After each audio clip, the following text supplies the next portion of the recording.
국가 채무가 너무 많다고 이에 대해서 청산하신다는 의지를 내비치신 걸로 알고 있는데 혹시 국가 채무를 청산하실 구체적인 계획이 있으신지 궁금합니다. 경남지사를 제가 4년 4개월을 했습니다. 그때 경남의 채무가 1조 3,800억이었습니다. 그래서 경남 채무를 줄이기 위해서 행정개혁을 했습니다. 내부 기구 통폐합을 좀 했습니다. 그리고 예산점검단도 만들었습니다. 예산은 정해졌지만 그 예산을 과연 집행하는 게 옳으냐 다시 한번 검토하는 점검단을 만들었습니다. 그렇게 해서 예산 절감을 시도를 했고 또 재정개혁도 했습니다. 경남 재정 도에 운영하는 모든 산하의 기금 이런 것도 전부 다 살펴보고 필요 없는 거는 정리하고 통폐합하고 그렇게 해서 3년 6개월 만에 1조 3,800억을 땅 한 평 안 팔고 다 갚았습니다. 다 갚고 난 뒤에 제가 퇴임하게 한 그 마지막 연도에는 150억의 흑자 도정을 했습니다. 그런데 흑자는 복지 비용이 줄은 게 아니냐 그 말씀을 하셨는데 광역단체 복지 비용이 31.3%일 때 예산 대비 경남도 복지 예산이 37.5%가 됐습니다. 결국은 고정비용을 줄여가지고 그것을 복지 재원으로 활용을 한 겁니다. 마찬가지로 지금 국가 재정이 팽창될 대로 팽창되어 있고 또 선심성 퍼주기 예산이 집행이 공공령이 자행되고 있습니다. 코로나 사태를 빌미로 사실 이 코로나 사태를 여러분들은 K방역 하면서 세계에 대해서 선전하고 떠들었지만 그게 엉터리였어요. 처음에 내가 그런 이야기를 했어요. 백신을 빨리 구해라. 웃돈을 주고서라도 백신을 구해와가지고 국민들한테 70% 이상 맞히고 위드 코로나 시대로 가자. 이 경제 주체들을 압박하지 마라. 그렇게 했으면 지금 아마 경제 주체들이 자영업자들이나 그리고 소상공인 그리고 중소기업들이 자살을 하고 이런 사태가 없었을 겁니다. 그런데 이 정권에서는 처음에 뭐라고 했어요? 그 뭐 백신 바쁜 거 아니다. 그 계약 소홀히 하고 어떤 때는 돈이 많이 달라고 한다고 해도 계약 취소를 하고 거짓을 하는 바람에 최근에 루마니아로부터 백신을 얻어오는 백신 거지 국가가 돼버리고 이제 와서 뒤늦게 위드 코로나 떠들지만은 제대로 백신 공급이 안 됐어요. 그래가지고 또 어떻게 하냐? 가족들끼리도 만나지 마라. 시청 앞에 반정부 데모하지 마라. 온갖 사람 모으는 것을 겁을 내고 모임을 차단합니다. 그게 내가 오래전부터 이 정치 방역이다. 이런 식으로 하지 마라. 방역이 어떻게 정치에 이용이 되냐. 코로나라는 것은 없어지지가 않을 겁니다. 앞으로도 박멸이 되지 않습니다. 이 감기처럼 같이 우리가 살아야 하는 그런 형편입니다. 그리고 연말 되면 아마 코로나 치료 알약이 나올 거예요. 감기 알약처럼. 그거 나오게 되면 코로나를 이제 감기 비슷하게 취급할 수밖에 없어요. 1년에 독감으로 사망하는 우리 국민들이 3,000명이 넘습니다. 코로나 예방주사 맞느라고 코로나 안 걸린다. 이렇게 확신할 수도 없어요. 단지 이게 예방주사를 맞으면 약하게 걸리겠죠. 그래서 치사율을 최소한 줄이는 장치를 하고 위드 코로나 시대로 가면 괜찮을 텐데 지금 정부에서 그걸 방역 쇼를 하느라고 못했다 이 말이에요. 나쁜 놈들이죠. 그래 해놓고 지금 경제가 지금 엉망이 되고 국가 채무가 천조 시대가 돼버렸어요. 그래서 이걸 어떻게 우리가 감당을 해야 될 거냐.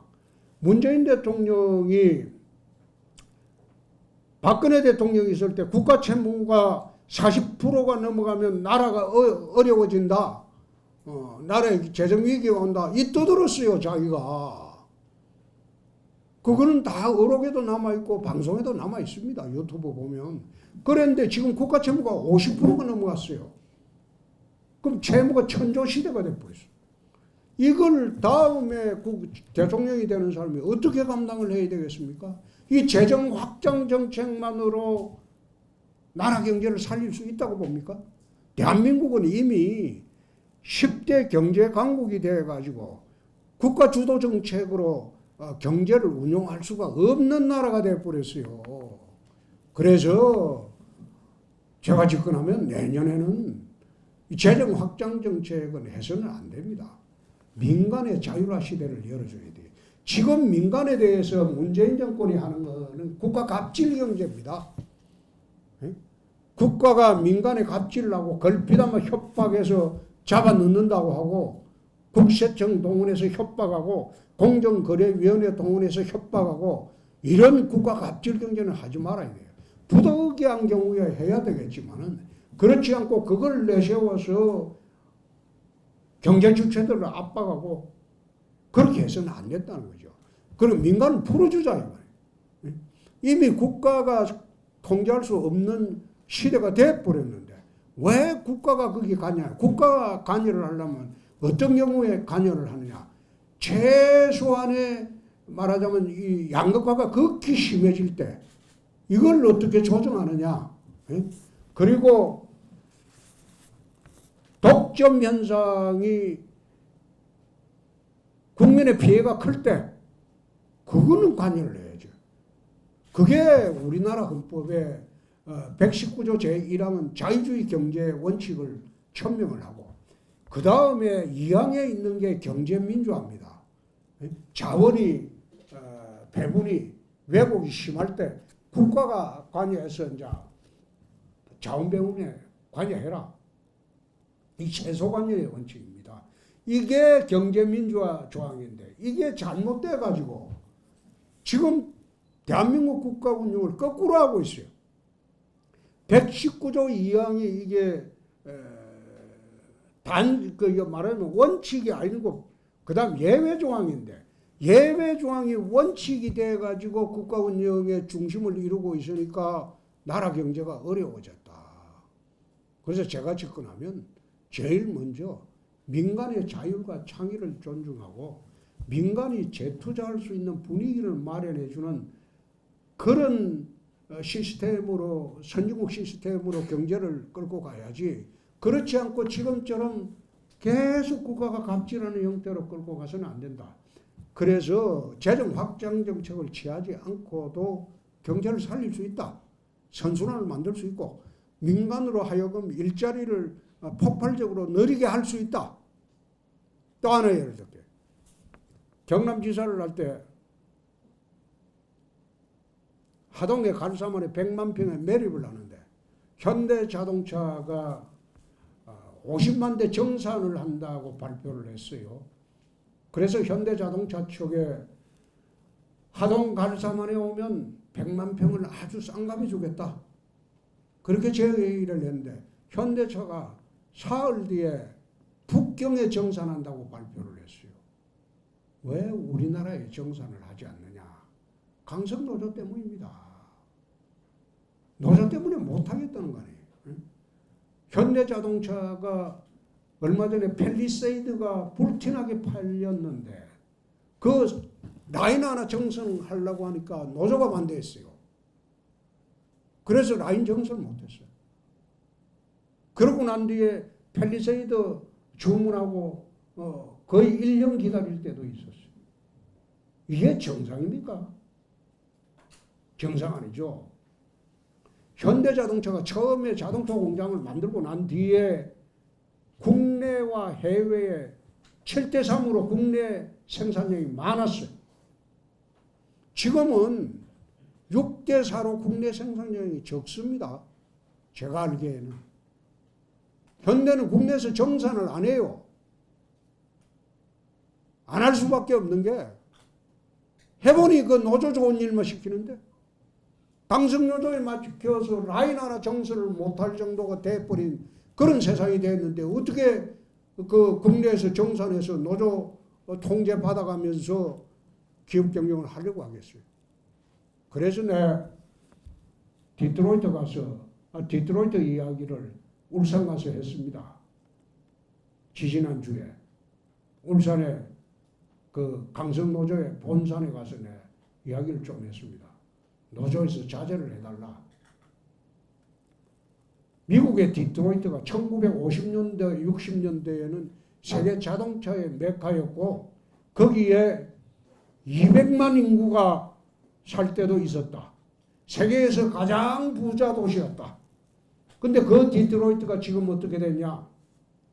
67만밖에 되지 않습니다. 도시는 파산을 했어요. 파산을 한 지 꽤 됐어요. 미국은 지방자치단체가 파산합니다.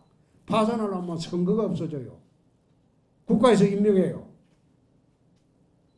자치가 없어져요. 디트로이트 가면 디트로이트의 자동차 공업의 중심지였는데 자동차 공장이 하나도 없어요.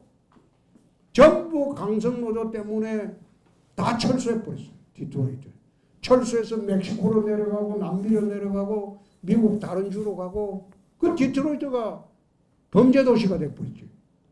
지금은 도시에는 밤 되면 그 길을 못 다닌답니다. 그런데 디트로이트 예를 들어서 현대자동차 노조원들한테 간곡히 이야기를 했어요. 울산이 한국의 디트로이트다. 근데 디트로이트가 망한 길로 그대로 가려고 하느냐. 노조는 자제해라. 서로 자제해라. 더 이상 행패 부리지 마라. 그 이야기를 했습니다. 그래서 제가 대통령이 되면 나라 경제 주체들이 마음껏 자기 창의와 노력을 바탕으로 클 수 있도록 국가는 뒤에서 서빙하는 기관으로 하겠습니다. 그렇게 해서 재정 확장을 하지 않고도 나라 경제가 선순환으로 돌아가면 세금이 많이 거치고 그렇게 재정 확장을 안 하더라도 나라가 잘 돌아가죠. 그건 경남지사 할 때는 경험한 이야기입니다. 그렇게 해서 젊은이들의 일자리가 그래서 많아져야 되는 거예요. 지금 여러분들 일자리가 어떻게 통하면 수시로 채용하죠. 지금 정식 채용이 없어졌죠. 필요할 때만 대기업 채용하잖아요.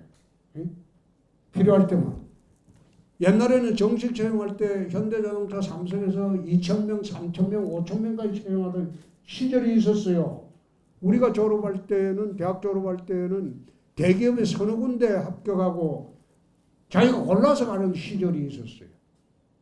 지금은 대기업에서도 수시 채용 제도로 바뀌어버렸고 정시 채용은 안 하려고 하잖아요. 그 왜 시대가 이렇게 되냐. 그래서 이제는 국가 재정이 더 이상 팽창해서도 안 되고 재정 확장 정책만 취하게 되면 인플레이션 옵니다. 인플레이션 오면 이자율 높여야 되고 이자율 높이면 부동산이 폭락합니다. 부동산은 저게 값이 떨어져도 서서히 떨어져야지 폭락하게 되면 나라 경제가 휘청하게 됩니다. 그래서 그런 문제는 정권이 바뀌면 좀 달라질 것이다. 예. 젠더 갈등 문제는 저는 그걸 유감스럽게 봅니다. 페미니즘이냐 반페미니즘이냐 그런 시대는 지나지 않았느냐. 사실 성적 평등이나 성차별 문제는 각종 법률에 의해서 정비가 다 되고 있고 만약 다른 부분이 있으면 또다시 법률을 제정해서 처리하면 될 일을 그걸 갖다가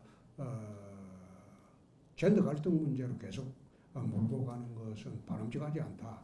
지금은 페미니즘이냐 반페미니즘이냐 그런 시대가 아니고 휴머니즘을 찾아야 할 시대가 아니냐. 저는 그렇게 생각합니다.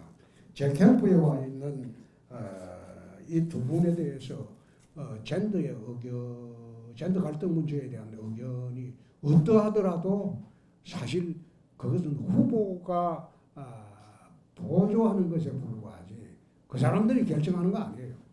듣고 난 뒤에 제가 참고해서 판단하는 겁니다. 제 판단은 그 문제는 더 이상 페미니즘, 반페미니즘 문제로 접근 안 했으면 좋겠다. 그 생각입니다. 또, 예, 그냥 자연스럽게 하세요. 최근에 문재인 정권이 언론관계법을 제정하려고 하는 것은 이거는 극히 잘못된 겁니다. 그 언론관계법 중에서 징벌적 손해배상 제도가 있습니다. 가짜뉴스 여부에 대한 피해는 현행 언론법 구제법에도 충분히 가능하고 거기에 도입하려고 하는 징벌적 손해배상 제도는 원래 그거는 영미법계에 있는 법제도입니다. 대륙법계에는 징벌적 손해배상 제도가 없습니다. 우리나라는 대륙법계를 취하고 있습니다.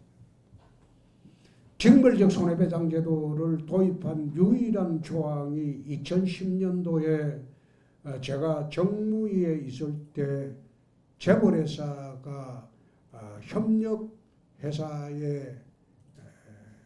기술을 침탈할 때에는 그때는 일반적 손해배상이 아닌 징벌적 손해배상 제도를 도입하자.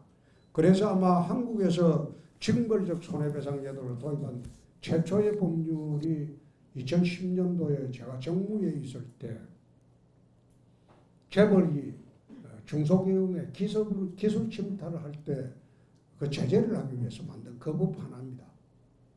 그런데 이번에 언론관계에 징벌적 손해배상 제도 도입하자는 것 자체도 목적에도 맞지 않고 그 자체도 맞지 않습니다. 그런데 그걸 왜 도입하려고 하느냐? 저는 그 도입의 목적을 문재인 대통령 퇴임 후에 안전판을 만들려고 하는 거 아니냐? 저는 그렇게 봤습니다. 원래 대통령이 퇴임하고 나면 우리나라 단임제 대통령 지난 역사를 쭉 보면 제일 먼저 언론을 통해서 전임 대통령을 집중 공격을 합니다. 공격을 해놓고 몹쓸 사람을 만들어 놓고 그 다음 검찰 수사로 들어갑니다. 여태 그래왔어요. 근데 그걸 지금 차단하기 위해서 저는 그런 법을 무리하게 하려고 하는 거 아니냐 그렇게 생각합니다. 우리나라 민주화는 지금 거의 다 저는 완성이 됐다 그렇게 봅니다. 그렇게 보는 게 지금 대통령을 쌍욕을 하고 그래도 뭐 잡아가지는 않잖아요. 가끔가다 대통령이 고발하기는 했어도 잡아가지는 않잖아요. 그러니까 민주화가 다 된 시대에 여러분들은 살고 있다. 우리는 제가 대학 다니던 시절에는 권위주의 정부가 독재 정부가 있었죠. 그때 독재 반독재로 대학이 수업하는 일수가 1년에 4개월이 안 됐어요. 거의 문을 닫아놓고 리포트로 대치하던 그런 시절이었습니다. 그러나 지금은 민주화된 대한민국은 민주화된 시대에 여러분들은 살고 있다. 이상입니다. 네, 말씀하세요. 중국이 핵무장을 했어요. 그러니까 옆에 인도가 핵무장을 했죠. 그러니까 인도가 핵무장을 하니까 파키스탄이 핵무장을 했죠. 파키스탄과 인도가 핵무장하고 난 뒤에 늘 그 두 나라는 캐슈미르 영토 분쟁으로 전쟁을 하고 있었어요. 전쟁을 할 수 없게 돼버렸다 이 말이에요. 양나라가 핵을 갖고 있으니까. 캐슈미르 분쟁 자체가 없어져 버렸어요. 얼마 전에 외신에서 인도와 중국의 국경 수비대들이 충돌하면서 총도 쏘지 않고 투석전을 했다는 거 본 일이 있습니까? 서로 돌 던지고, 그리고 중국에서 국경 수비대를 격투기 선수로 배치했다는 거 본 일이 있습니까? 그 사실입니다. 그 왜 그랬을까요? 핵무기를 가진 나라끼리 전쟁이 불가합니다. 마찬가지로 나토식 핵공유 협정은 여러분들 이거 좀 불안할 것 같으니까 내가 이 부분은 자세히 좀 이야기를 해줄게. 2017년도 10월에 제가 야당 대표로 미국을 방문했을 때 상하 양원 군사위원장들도 어느 정도 동의를 한 거예요. 내가 필요성을 역설을 하니까. 한국은 나토보다 더 위험하다. 러시아는 통제가 되지만 북한은 통제가 되냐? 북한이 국가냐? 저 봉건 영주 국가다. 저기서 한 사람이 결정하면 이 큰 일이 벌어진다. 국민 통제하는 나라도 아니다. 그래서 나토식 핵공유를 우리나라에 해주지 않으면 우리나라도 핵개발을 할 수밖에 없다. 핵확산 금지 조약 10조를 보면 자유를 위해서 탈퇴할 수 있다는 조항이 있습니다. 저서 핵을 개발했는데 우리를 계속 위협을 하는데 우리는 이 묶여 있을 수가 있나? 그거 탈퇴하고 IAEA 탈퇴하고 10조에 의거해서 자유를 위해서 탈퇴하고 그 다음에 우리나라는 원자력을 30년을 했기 때문에 핵물질이 재처리하면 1년에 1000기도 생산할 수 있다. 기술도 있다. 돈도 있다. 그렇게 하게 내버려 둘 거냐? 네, 5년 전에 미국 가서 그런 이야기를 했어요. 미국 조야에 가서. 그리고 미 외교협회라고 대외 정책을 총괄하는 그 협회가 있습니다. 그 초청 강연에 가서 그 강연은 외국 원수들만 합니다. 그러나 북핵 사태가 워낙 다급했기 때문에 야당 대표도 그 초청해서 내가 강연을 하고 난 뒤에 미국 군축 전문가들하고 격렬하게 내가 1시간을 토론을 했어요. 그 중에서 군축 전문가 중에서 한 사람이 비웃으면서 이랬어요. 경제 제재를 할 건데 피할 수 있냐? 그래서 내가 그래 이야기했어요. 우리가 10대 경제 강국이 되었다. 한미 상호 경제 의존도가 비교할 수만큼 비교하기 어려운 만큼 커졌다. 우리나라 경제 제재하면 너희 나라는 무사할 것 같냐? 반도체 우리 세계 최 1위 국가인데 반도체 수출 끊어버리면 미국 경제 돌아가나? 너희 나라가 우리나라를 상대로 그래 할 수 있겠나? 그게 소위 한미동맹이라는 게 그런 거냐? 도와주지는 못할 망정 어떻게 그런 말을 서스럼없이 하냐? 옛날에 원조받던 나라가 아니지 않느냐? 그런 식으로 대접해서 안 된다. 내가 그런 이야기를 했는데 나토식 핵공유를 하게 되면 북핵은 무용지물이 됩니다. 그래서 그걸 공포의 핵 균형이라고 하는 겁니다. 그러고 난 뒤에 핵 폐기 절차로 가자 이 말이에요. 나토 전선처럼.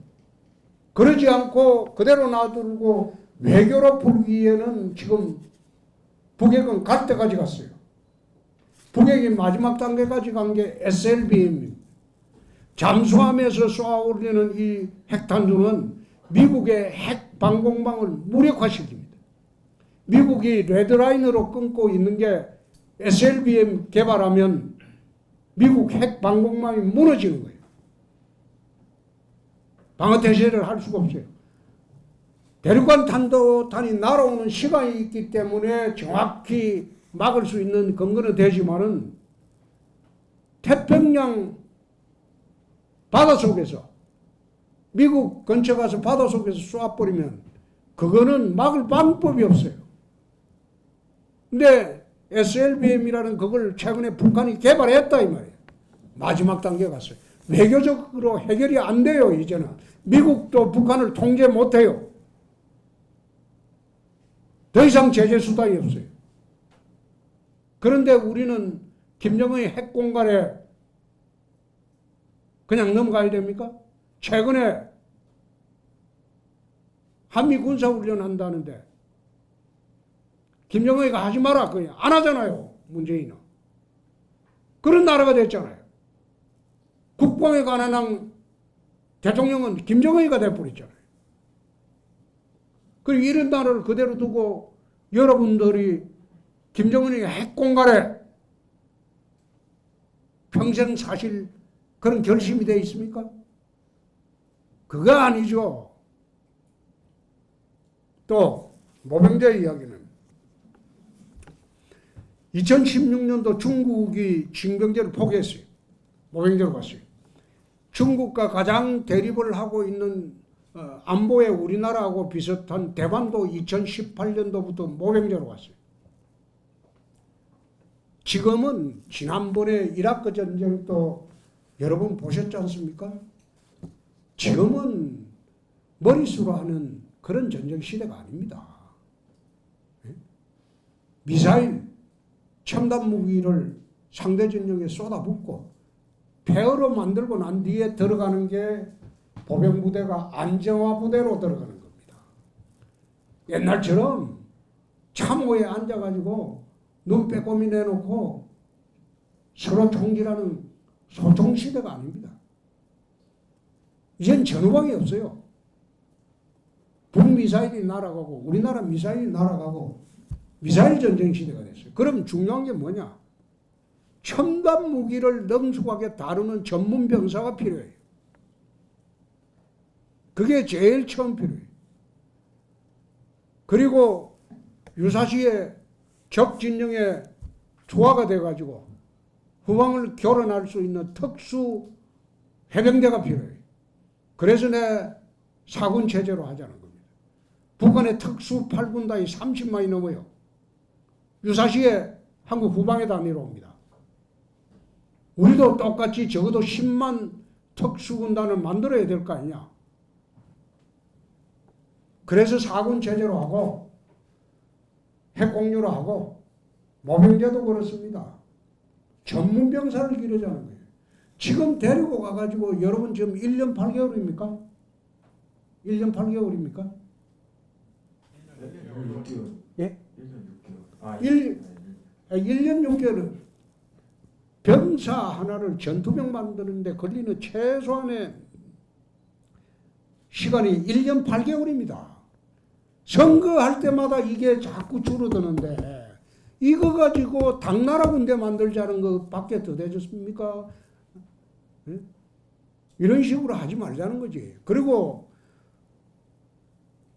출산율이 계속 전화해서 앞으로 병력 모을 수도 없어요. 근데 우리 사회도 보면 군대 체질인 사람이 있습니다. 군대 체질인 여성도 있고 남자도 있고. 그래서 젊은이들로부터 이젠 징병의 멍해로부터 해방을 시켜주고 전문병사로 뽑자. 뽑아가지고 거기에 대한 월급을 전문병사 월급을 대기업 초봉 정도로 주자 이 말이야. 지금 뭐 50만 원 주니 70만 원 주니 하지 말고 직업 군인이 되면 2, 300만 원씩 딱 줘버리자 이 말이야. 그래가지고 정식으로 군인으로 키우자 말이야. 일당백의 최강으로. 그걸 바로 전환하기는 어렵고 순차적으로 전환을 하자 이거예요. 순차적으로. 바로 일시적으로 그걸 전환을 하기는 어렵고 그리고 모병제를 하는데 드는 돈은 국방세를 우리가 내도록 하자 이거예요. 국방세를 별도로 목적세로 해서 그 사람들 나라를 위해서 목숨을 바치는데 우리가 국방세 내가지고 그 사람들 생계를 보장해주고 해줘야 될 것 아닙니까? 그런 식으로 국민적 동의를 구해가지고 모병제로 가고 젊은이들로부터는 이거 이제는 징병의 멍해로부터 해방시켜 주자 말이에요. 해방시켜 주고 갈 사람 가고 거기서 직업으로 하실 분들 그런 식으로 나라를 만들어야지 단순하게 생각해서 징병제를 폐지하면 되겠냐? 그런 사고방식으로는 안 되죠.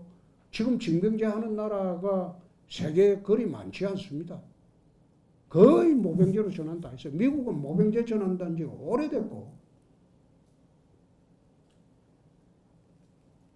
됐죠? 네. 단임제 대통령을 우리가 채택한 게 87년도 그 민주화 헌법입니다. 그렇게 해서 단임제 대통령제를 쭉 취해 보니까 이게 우리나라 대통령 제도가 대통령 책임제라고 헌법에 되어 있는데 이거는 대통령 무책임제예요. 책임이 없어요. 나는 5년만 하고 나가면 그뿐이다. 그 생각으로 하거든요. 그러니까 대한민국 미래 전략이 나오지가 않아요. 미래 설계가 나오지 않아요. 현재 있는 것과 싸우는데 또 현재 있는 것과 투쟁하는데 자기 임기 내내를 끝내버립니다. 그렇게 하다 보니까 정치는 사류라는 말이 나오고 그런 말이 경제하는 사람 입에 스스럼없이 나오는 거예요. 그래서 대통령 중임제라는 게 두 번 하는 것으로 거치자는 겁니다. 두 번 하는. 그게 8년 정도가 되면 처음 대통령하고 자기가 다시 한번 국민들한테 동의를 받아가고 두 번째 할 때까지 한 8년 동안은 나라의 연속성이 유지가 돼요. 연속성. 단임제 대통령을 하니까 대통령 들어온 첫 해에는 대통령 수업 공부하느라고 바쁘고 퇴임하는 1년 동안 지 돌아가가지고 뭐 하는지 그거 뭐 생각하기 바쁘고 그러니까 나라 운영이 잘 안 되는 거죠. 그래서 이제는 독재 시대가 출현할 수가 없어요. 이미 우리나라는 국민 의식이 세계 최고 수준으로 올라가 있기 때문에 독재 정부 출현은 불가능합니다. 그러면 대통령이 되었으면 적어도 8년 동안은 나라를 운영할 수 있게 해주는 게 옳지 않느냐. 그리고 미국이 또 그렇게 하고 있지 않습니까? 이 대통령 중임제 여기에 대한 여러 논란도 있긴 하지만 이게 나라의 연속성 문제고 또 제가 대통령이 되면 미래전략실을 청와대에 만들기로 했습니다. 이게 현실에 매몰돼 가지고 대통령이 눈만 뜨면 어떻게 자기 편이나 웃지 않으면 그 감사주복과 이 생각으로만 하는 게 아니고 대한민국 미래를 어떻게 갖고 나가고 경제의 미래를 생각하고 경제정책을 세우고 국방의 미래를 생각하고 국방정책을 세우고 외교도 앞으로 전개될 대한민국 미래를 생각하고 외교도 하고 모든 대한민국 분야에 미래를 상정을 하고 대한민국의 미래를 어떻게 만들었으면 좋겠다. 그걸 상정해놓고 전략 전술을 펴는 게 옳겠다. 그런 측면에서 대통령제의 단임제 대통령의 결점을 보완해 주기 위해서는 미래전략실이 청와대에 반드시 필요하다. 그래서 저는 안보실, 정책실 전부 통합해서 미래전략실 하나, 그리고 이쪽에는 한쪽에는 비서실인데 이 기능을 축소시켜야 돼요. 대통령 비서실장이 무슨 2인자입니까? 그냥 대통령 명을 출납하는 사람에 불과하지. 이 대통령 비서실장 권한이 너무 비대해지니까 이게 정치 폐해가 나오고 정치 부패가 나오는 거예요. 그래서 단임제 대통령으로 독재 정권의 출현을 막은 것은 현행 헌법의 공인데 이제는 독재 정부로 돌아갈 여지가 없어졌으니까 4년 초임제로 가자. 그 뜻입니다. 예. 네, 감사합니다. 수능의 타당성 문제는 이것은 교육의 전문가들 영역이기 때문에 제가 그 선뜻 말씀드리기는 그거는 좀 곤란하겠죠. 그것은 제가 이제 대학 입시 공약을 내건 것은 수능 성적만으로 학생을 뽑자. 사실 수시 그 다음에 입학사정관 이거는 서민들 자제, 어려운 사람들은 거기를 통과하기가 참 어렵습니다. 그렇게 하지 말자. 수능 시험을 보고 1년에 2번 보자. 2번 보고 2번 중에 한 번 잘 본 성적으로 대학을 가도록 하자. 또 수능 출제도 EBS 교재에서만 70% 이상 하도록 하자. 그렇게 해서 학생들이 실력 사회로 전환을 해야 할 것 아니냐. 제도가 공정해야지 공정 여부를 논하는 거지. 제도가 공정하지 않는데 어떻게 공정을 논할 수 있겠나. 저는 그런 생각입니다. 실력 사회로 돌아가려면 객관적인 공정성은 수능 성적으로 할 수밖에 없어요. 그리고 수능 성적도 변별력이 좀 있도록 내야 됩니다. 변별력이 있도록 내줘야지 좀 우열이 가려지죠. 그래서 그것은 나중에 전문가들 영역이기 때문에 나중에 그 전문가들하고 상의를 하겠습니다. 학생 말씀하신 거는. 그리고 두 번째 특목고하고 영재학교는 저는 그건 그대로 유지해야 한다는 생각입니다. 특목고하고 과학고 이런 영재학교는 유지해야 된다고 생각합니다. 그게 재능이 있는 학생은 재능이 있는 학생대로 그렇게 자기 재능을 키울 수 있는 길을 열어줘야지 국가가 나서서 교육을 획일적으로 하향 평준화하려고 하는 것은 저는 반대합니다. 그건 옳지 않습니다. 답변이 됐습니까? 답변이 조금 안 되셨으면 추가 질문으로 하셔도 되긴 한데 추가 질문을 해도 됩니다. 조금 다른 분들 먼저 좀 받고 그 다음에 우선 이 말씀을 드리기 전에 제가 한국에 보기 드문 명예 부동산학 박사 학위가 있습니다. 부동산 전문가입니다. 15대 때 국회 초원 등원했을 때 잠실 대단지를 고밀도 개발한 사람이 접니다. 그 당시 잠실은 13평, 7평반짜리 연탄 아파트, 저층 아파트였어요. 지금 가보면 고밀도로 다 개발이 되어 있습니다. 동대문서 국회의원을 할 때 전농납심리 뉴타운을 성공을 시킨 사람입니다. 그리고 전동답 심리 장안동은 강남처럼 도시계획이 잘 되어 있습니다. 강북에서 유일하게. 그게 내 지역구였어요. 지금 청량리 옆에 가보면 집창촌이 폐쇄가 됐습니다. 그 집창촌 폐쇄도 제가 했습니다. 그 자리에 65층짜리 수상복합 빌딩이 곧 완공이 됩니다. 뉴욕에 가보면 용적률이 3,300%까지 줍니다. 홍콩도 마찬가지입니다. 땅은 좁고 사람은 많은데 초고층으로 올라가지 않을 방법이 없어요. 두바이 한번 가보십시오. 초고층 빌딩이 사막에 우뚝우뚝 솟아 있습니다.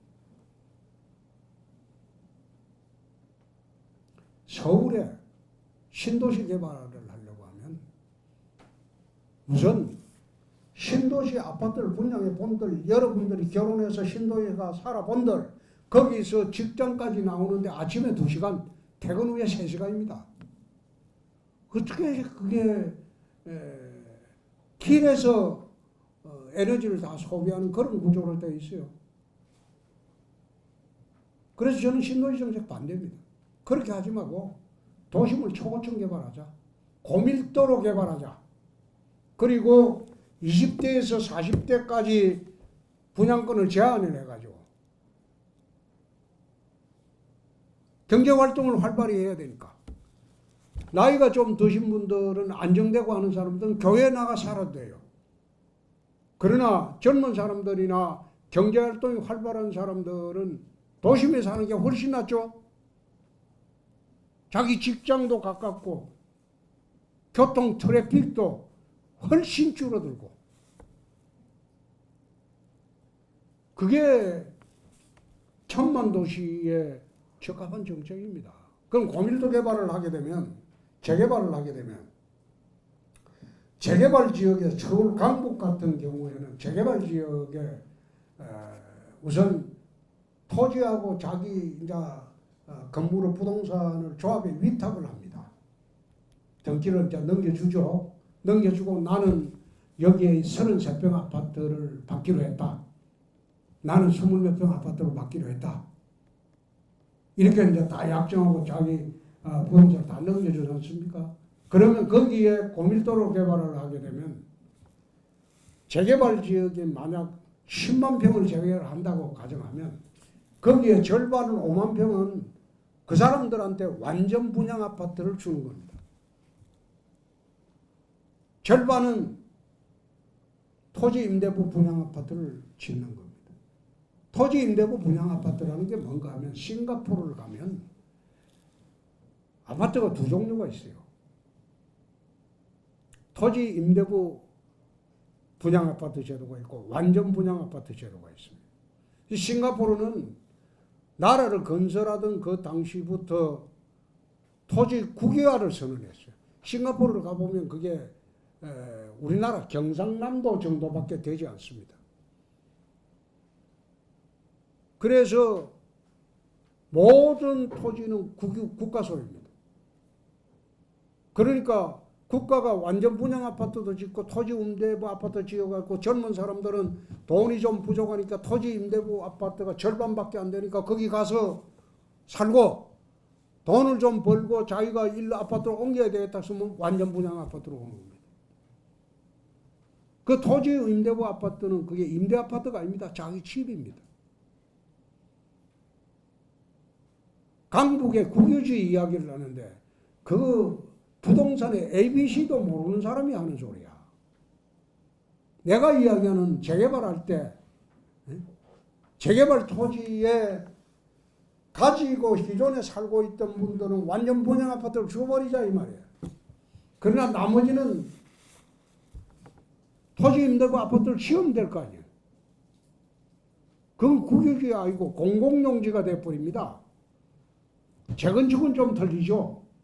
재건축은 사유재산의 행사니까 재건축할 때는 또 기본 체납을 받습니다. 토지. 공공에서. 그러면 기부채당 받은 부지에는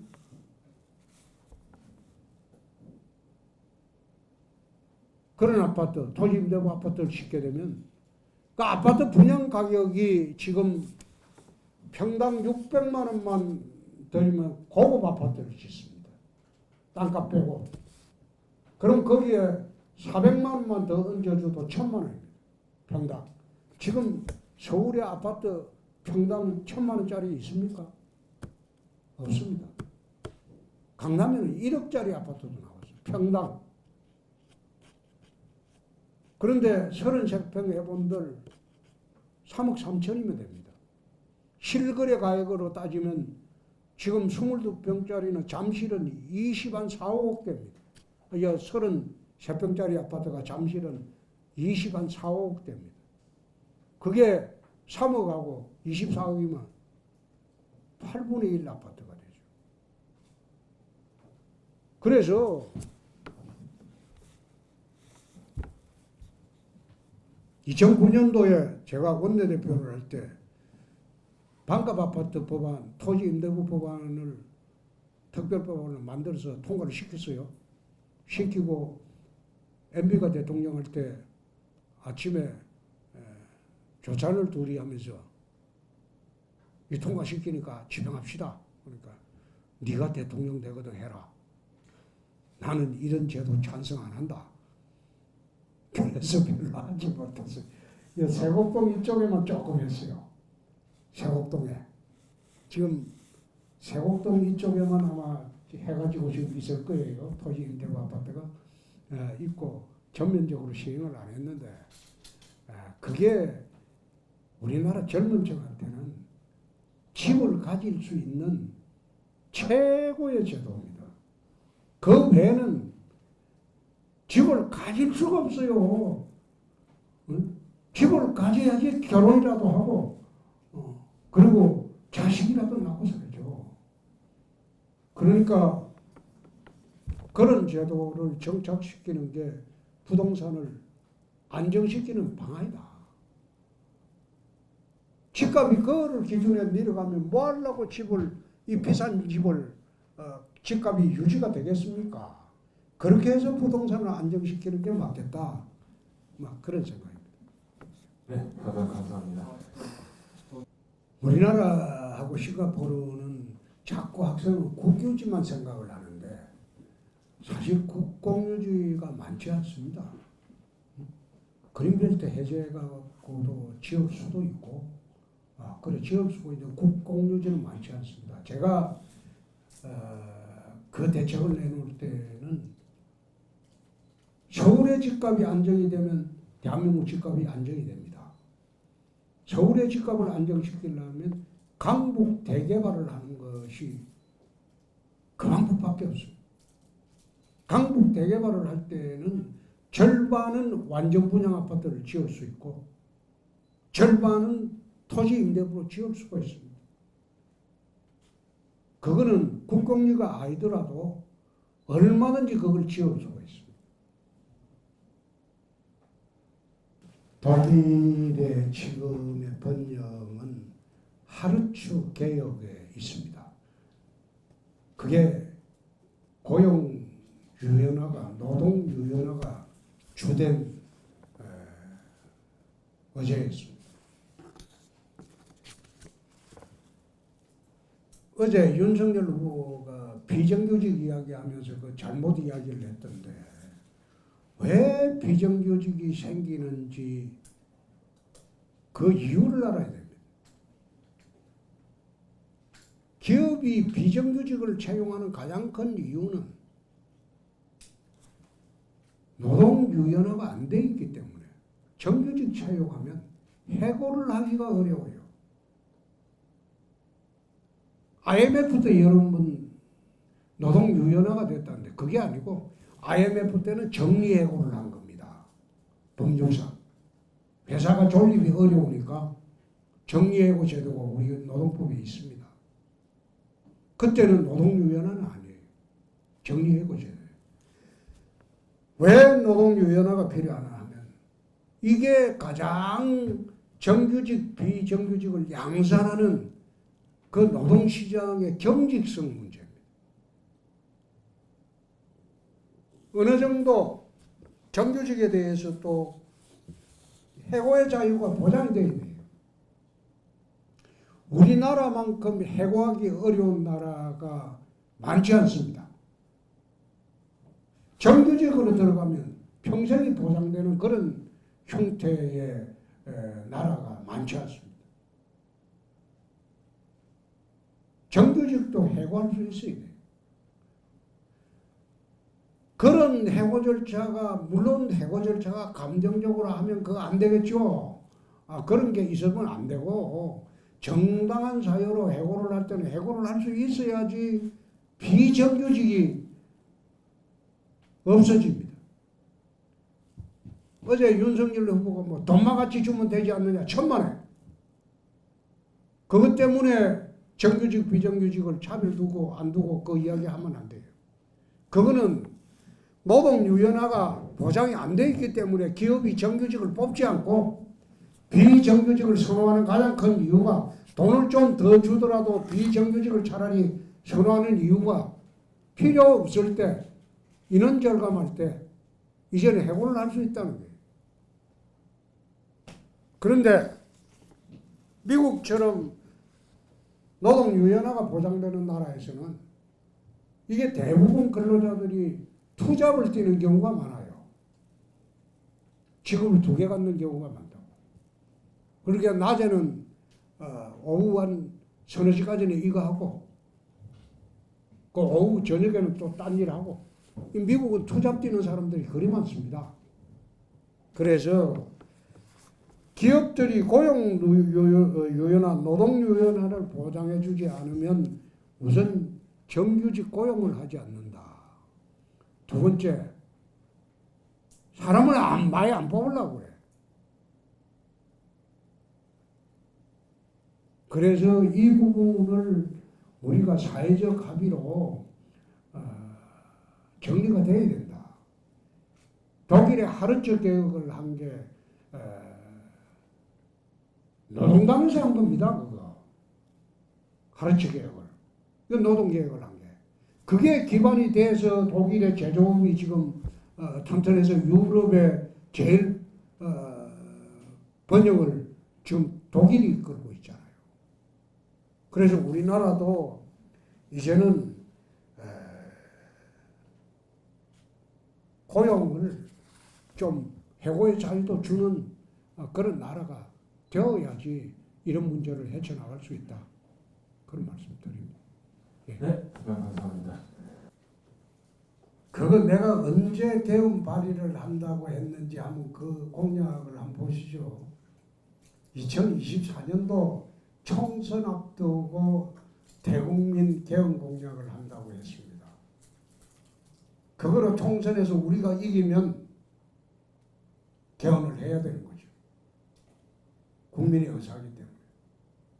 국회의원이 1917년도에 미국의 하원 정수가 435명입니다. 1917년도에. 근데 그때가 미국 인구가 지금보다 3분의 1 정도 적었을 때입니다. 근데 미국 인구가 폭발해서 3억 2천이 됐어요. 그런데 지금도 하원 인구는 늘지 않고 435명입니다. 해마다 인구에 따라서 조정하죠. 그에 비하면 우리나라 국회의원 몇 명입니까? 7, 80명만 있습니다. 제가 국회 5선을 해봤는데 300명 너무 많아요. 더 줄여야 돼. 150명 하원으로 뽑고 상원으로 50명을 더 뽑자는 겁니다. 하원에서 워낙 대립이 첨예하니까 그걸 조정하고 중재할 수 있는 상원을 두자는 거예요. 미국처럼. 선진국에서 지금 OECD 국가에서 상원이 없는 나라가 터키하고 대한민국밖에 없습니다. 그런 식으로 국민들한테 150석에게 야 인마 내 이야기했잖아. 상원이 50석이고 하원이 150석이라고. 상원 그 50석, 하원 150석은 200석이죠. 그런 식으로 효율적으로 하자는 거고, 그 개헌 발의는 2024년 총선 앞두고 정식으로 대국민 공약을 하고 총선에서 우리가 이기면 그때 야당이 개헌 거부할 이유가 없어지죠. 총선 공약을 그때 내겠다. 지금은 낼 수가 없죠. 180석이 저쪽에 있는데. 그래서 2024년이라고 못 박아놨어. 예. DJ가 97년도 국회의원 처음 됐을 때 새정치국민의 의석수가 83석입니다. 다시 한번 찾아보시죠. 97년도. 그런데 대통령으로서 나라를 끌고 갈 수 있었던 것은 정치력입니다. 정치력을 발휘해서 의회주의자하고 그래서 국회와 협력해서 끌고 갔습니다. 대통령의 일 중에서 정치가 70% 이상입니다. 정치를 모르는 사람이 대통령 하면 나라가 혼란스럽습니다. DJ가 83석의 새정치 국민의 의원 데리고도 150석이 넘는 한나라당 의원들 데리고 국회를 끌고 갔습니다. 그게 정치력입니다. 네, 대통령 감사합니다. 이낙연 의원이 사퇴를 한 거는 지금 2등을 하고 있기 때문에 극악 처방을 하지 않으면 1등을 하기 어렵습니다. 근데 나는 1등을 할 자신이 있기 때문에 그런 극약 처방을 안 해도 되겠다. 박근혜 대통령이나 박정희 대통령이나 문재인 대통령도 그랬는가? 국회의원 사퇴를 안 했습니다. 당선되고 사퇴를 했어요. 그런 경우도 있었습니다. 그리고 국회의원 수를 줄일 수 있겠느냐? 그거는 총선 공약을 해가지고 총선에서 이기면 국회에서 개헌을 국민이 하는 겁니다. 개헌은. 예. 네, 바로 옆에 분한테 마이크 넘겨주시면 될 것 같습니다. 제가 대통령이 되면 남북 정상회담 쇼는 하지 않습니다. 2018년 한 거 그거는 위장 평화회담이었고 쇼였다는 게 밝혀졌지 않습니까?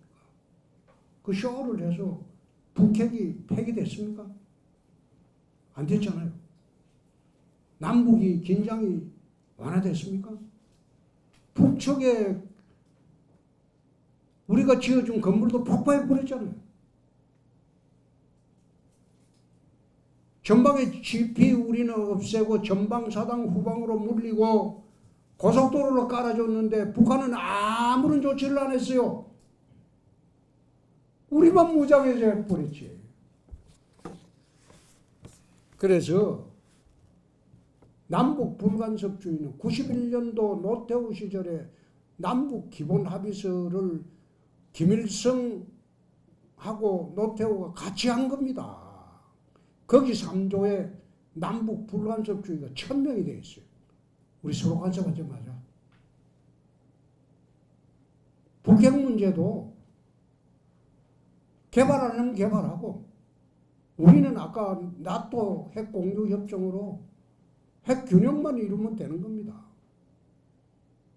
같이 핵 균형이 있는 바람에 그런 판에 어떻게 전쟁이 일어날 수가 있습니까?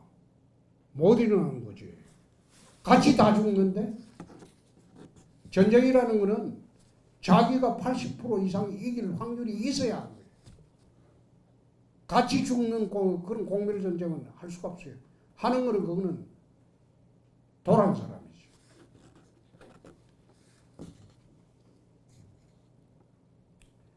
이상입니다. 네, 제가 뭐 대륙급 체제를 고소하자는 그런 뜻은 아닙니다. 그러나 언론의 재갈을 물리는 징벌적 손해배상 제도를 언론에 적용하는 것은 그거는 무리가 많다. 뭐 그런 뜻입니다. 영미법 체계도 우리가 다 법체계에 들어와 있는 게 많습니다. 예. 지방 균형 발전은 이게 사실 설명하려고 하면 또 한 10분 해야 되거든요. 짧게. 예. 머리 좋은 분들이니까 내가 짧게 이야기할게. 30년 동안 지방 균형 발전을 외쳤으나 되지 않았다.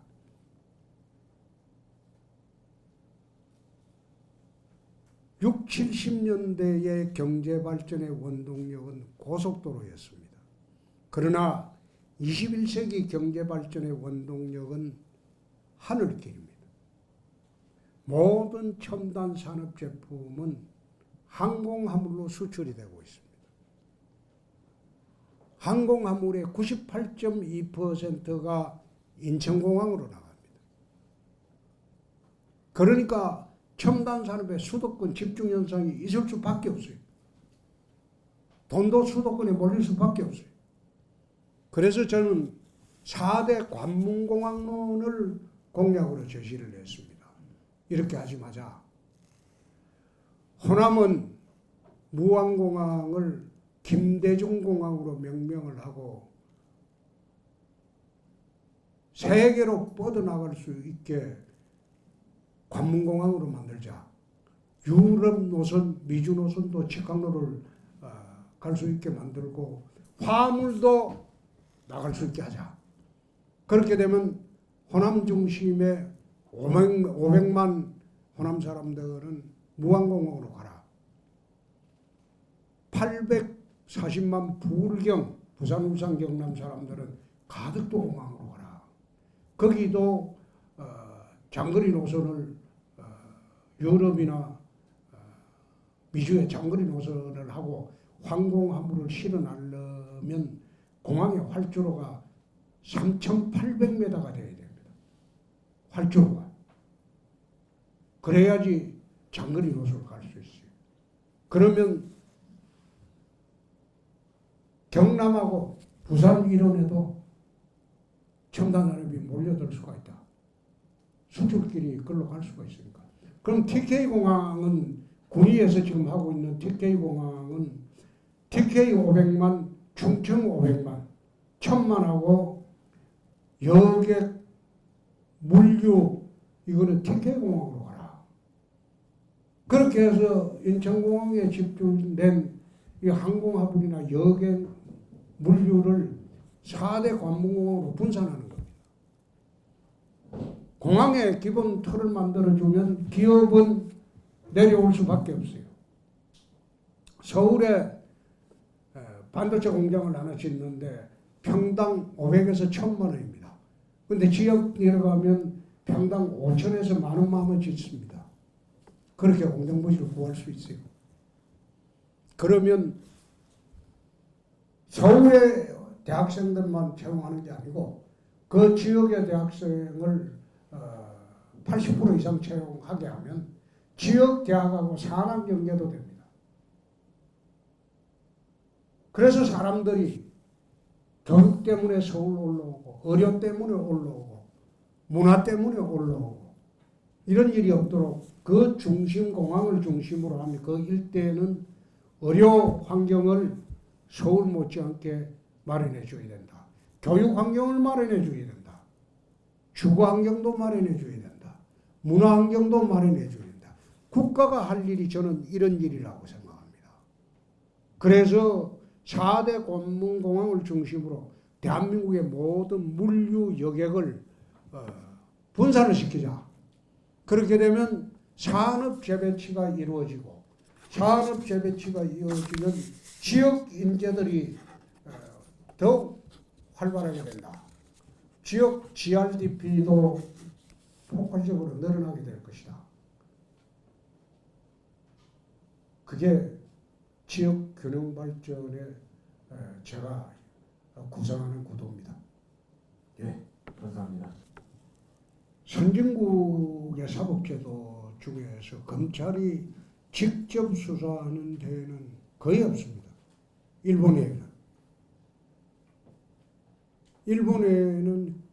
일본에도 검찰이 직접 수사하는 데는 도쿄지검 특수부하고 오사카지검 특수부가 그 정도일 겁니다. 그 외에는 직접 수사를 하지 않습니다. 경찰이 다 합니다. 국가수사국을 만들겠다는 것은 모든 수사권은 국가수사국에서 처리하도록 하고 그 수사국은 미국의 FBI 형태로 하려고 합니다. 그리고 검찰은 송치받은 사건을 공소 유지를 위한 보안 수사만 하는 것으로 그렇게 하려고 합니다. 그렇게 되면 사법고시 합격한 사람이 경찰로 많이 들어가겠죠. 대부분 경찰로 가겠죠. 검사로 가는 사람은 공소 유지하고 보안 수사 기능만 가지고 있으니까 지금처럼 검찰에 몰입하는 사태가 없을 겁니다. 없고 그렇게 하려면 헌법을 좀 고쳐야 돼요. 영장 청구권을 검사에 한정한 헌법은 옳지 않다고 내가 수차례 이야기한 거 있어요. 검사 또는 사법경찰관의 청구에 의해서 법원이 발부한다. 이렇게 되면 국가수사국에서 검사를 거치지 않고 사법경찰관이 직접 법원으로 영장을 들고 가는 거예요. 그 체제가 바뀌죠. 그래서 그런 문제도 이제 개헌 시에 고려를 해야 된다는 겁니다. 됐습니까? 네. 네, 감사합니다. 쇼. 국민을 상대로 쇼는 기가 막히게 해요. 나는 가끔 가다가 행사에 우리가 참여하는 경우가 있거든요. 가보면 행사도 쇼도 기가 막히게 해요. 참 그거는 부럽더라고.